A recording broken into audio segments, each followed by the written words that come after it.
مساء الخير سمر. بالفعل المعطيات التي سأتحدث عنها في هذه اللحظات لا ترتبط بالضاحية الجنوبية لمدينة بيروت، على اعتبار بأننا طوال ساعات هذا النهار شهدنا هدوء في هذه المنطقة غابت فيه كل المقاتلات الحربية وحتى المسيرات، وحتى هذه اللحظة لا نشهد على أي من الغارات الإسرائيلية على الرغم من التهديدات الإسرائيلية واليومية المتكررة على كل مناطق الضاحية.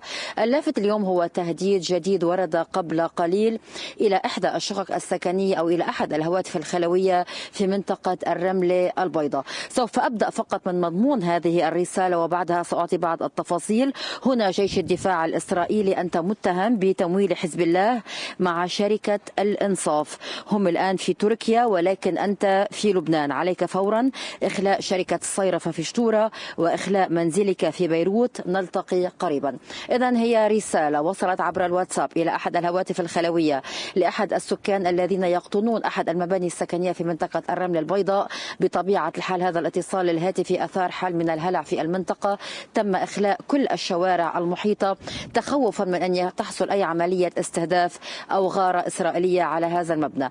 أما في تفاصيل هذه الرسالة سمر فإنها وردت إلى أحد الصرافين المعروفين في لبنان.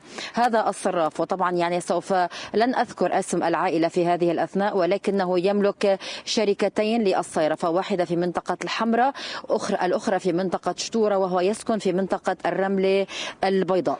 المعلومات تشير بأنه في هذه الأثناء أخلى السكان المنزل في منطقة الرملة البيضاء. في هذه الأثناء أيضا يتم إخلاء مكتب الصيرفة في منطقة الحمراء، وبطبيعة الحال يتم القيام بنفس الأمر في منطقة شتورة. القوى الأمنية المراجع العسكرية المعنية تأخذ هذا التهديد على محمل الجد، على اعتبار بأنه الملاحقات العسكرية تحديدا من الجيش الإسرائيلي في المرحلة الماضية كانت جدية في كثير من الأحيان.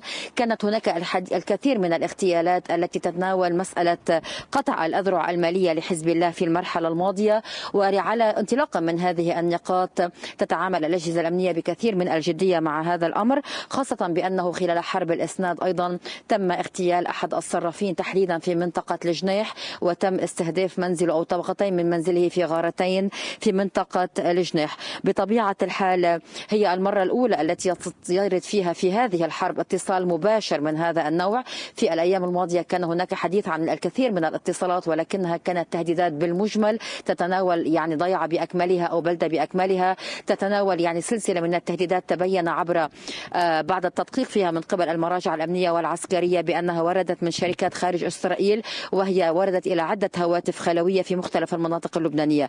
ولكن هذا التهديد هو أكثر من جدي في هذه المرحلة، على اعتبار بأنه يمكن للجيش الإسرائيلي أن يقوم بهذا الأمر، على اعتبار بأن هذه الرسالة هي واضحة ومباشرة إلى من تم الاتصال به، وهو بالفعل يملك شركتين للصيرفة، مجددا الأولى في منطقة الحمراء والثانية في منطقة شتورة. طبعا المنطقة التي تم تهديدها هو شارع يمكننا القول بأنه بالقرب من تعاونية الرمل البيضاء، على مسافة قريبة جدا من ما كان يعرف بالسفارة المصرية القديمة، أيضا على مسافة بضعة أمتار من مقر عين التينة، وبالتالي هي منطقة لا تزال أو لا يزال أهلها يقطنون فيها ولا عمليات نزوح أو مغادرة منها. هذا الأمر أثار حال من الهلع، غادر السكان على عجلة من المناطق أو من المباني المحيطة على أمل يعني أن يكون هذا التهديد ربما غير جدي. تنتظر القوى الأمنية مزيد من التحقيقات لتبيان هذا الاتصال أو مدى جديته، ولكنها تتعامل معه مجددا بكثير من الجدية، على اعتبار بأن هذا التهديد أو هذا النوع من الاغتيالات سبق وأن حصل في حرب الإسناد في حرب 60 يوما. طبعا سمر بعد قليل سنكون مع تفاصيل أكثر حول ما حدث تحديدا وما هي الإجراءات التي تم اتخاذها. مجددا تم إخلاء المنطقة في الرمل البيضاء، إضافة إلى ذلك تم إخلاء كل مكاتب الصيرفة التابعة لهذه الشركة في منطقة الحمراء وفي منطقة شتورة. يعني طبعا هي شركة معروفة، اسمها متداول بشكل كبير جدا في عالم الصيرفة وعالم الأموال. طبعا سمر بعد قليل سنكون مع تفاصيل إضافية حول هذه العملية، مع الإشارة بأنه سلسلة الاتصالات الهاتفية أيضا وردت إلى عدة بلدات لبنانية تحديدا، أو آخر هذه البلدات كانت بلدة حروف، وقد طلب من الأهالي تحسبا لأي طارئ أو ربما يعني على سبيل الاحتياط مغادرة البلدة أقله في الوقت الحالي للتأكد من طبيعة هذه الاتصالات وصحة مصدرها. هذه الاتصالات سمر تسبب كثير من الهلع لدى المواطنين اللبنانيين. هناك حال من القلق وهناك هناك حال من التوجس والتي تربك اللبنانيين لحظة ورود هذه الاتصالات. طبعا سنكون مع تفاصيل إضافية بعد قليل.